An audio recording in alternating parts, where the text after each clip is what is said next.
দেশব্যাপী সাঁড়াশি অভিযান, ৫৫০ মামলা, ৬,০০০-এর বেশি গ্রেপ্তার। দর্শক, যা খবর পাচ্ছি সব খবর তো আসছে না, কিন্তু এমন অবস্থা আজকে আমাকে জানালো যে বাংলাদেশের কোনো কোনো এলাকায়, যেহেতু সেখানে ভার্সিটি নেই, বড় কোনো শিক্ষা প্রতিষ্ঠান নেই, সেসব জায়গায় আন্দোলন হয়নি। আন্দোলন না হলেও গ্রেপ্তার অভিযান চলছে, কেননা দেশের সমস্ত প্রান্তে জামাত আছে, বিএনপি আছে, ছাত্র শিবির আছে, ছাত্র দল আছে, অর্থাৎ বিরোধী দলের অস্তিত্ব তো আছে।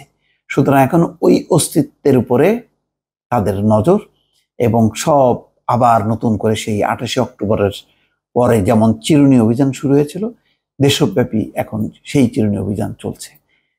ঢাকার যে ঘটনা, সেই ঘটনার এখন পুরো দায় চাপানো হচ্ছে বিএনপি জামাতের উপর। শুধু তাই না, আর প্রথমে বলা হচ্ছিল নাশকতার জন্য দায়, কিন্তু বারবার সবাই যখন নাকি আঙুল তুলছিল তাহলে মৃত্যুর দায় কার, সরকার সেটাও বলছে যে না, এটার দায়ও হচ্ছে বিএনপি জামাতের।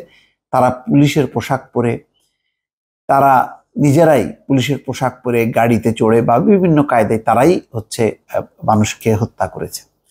অর্থাৎ যারা মারা গেছে তারা হচ্ছে বিএনপি জামাতের হাতে মারা গেছে। কোনো পুলিশের গুলি নেই, বা সরকারি কোনো বাহিনীর কোনো বা সরকারি দলের কোনো নাশকতা নেই। এখানে সরকারি দলের কাউকে কেউ অস্ত্র হাতে দেখেনি, আইন নিজের হাতে তুলে নিয়েছে সে তেমন একটা অবস্থা দেখেনি। আর পুলিশ হচ্ছে আইন শৃঙ্খলা রক্ষা করার জন্য তারা যেহেতু কারফিউ ভঙ্গ হচ্ছে, সুতরাং গুলি করেছে, সুতরাং এটা জায়েজ। আর আগেই যেহেতু নির্ধারিত হয়ে গেছে যে এই পুরো নাশকতা পরিকল্পিত ছিল, এবং এটি বিএনপি জামাত অনেক দিন থেকে এই পরিকল্পনা করছিল, সেটা সরকার আবার এখন বলছে যে তারা টের পাচ্ছিল, জানছিল, কিন্তু ঠিক এইভাবে যে শুরু হবে এটা বুঝতে পারেনি। কিন্তু সবাই বলছিল যে সরকারের অদূরদর্শিতা এবং সরকারের তাচ্ছিল্য, তুচ্ছ তাচ্ছিল্য করা একটা আন্দোলনকে, একটা যৌক্তিক দাবিকে উপেক্ষা করা, তার পরিণতিতে হচ্ছে এই পরিস্থিতি। এখন এই পরিস্থিতির পর সরকারি দল যে অবস্থা, তার নিজের একটা কোণঠাসা অবস্থা এবং প্রচুর মৃত্যু, সেই মৃত্যুর দায় এখন জামাত বিএনপির উপর চাপিয়ে রীতিমতো অভিযান চলছে।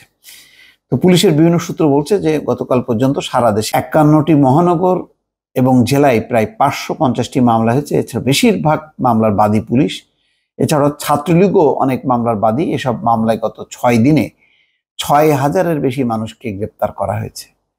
মামলা ও গ্রেপ্তারের সংখ্যা প্রতিদিনই বাড়ছে। পুলিশের সূত্রগুলো বলছে সহিংসতার ঘটনায় আরো মামলা হবে, তার মানে মামলায় মামলায় জেরবার হবে। আর হচ্ছে এই সরকার হচ্ছে নিরপেক্ষভাবে এগুলি তদন্ত করবে, বিচার করবে।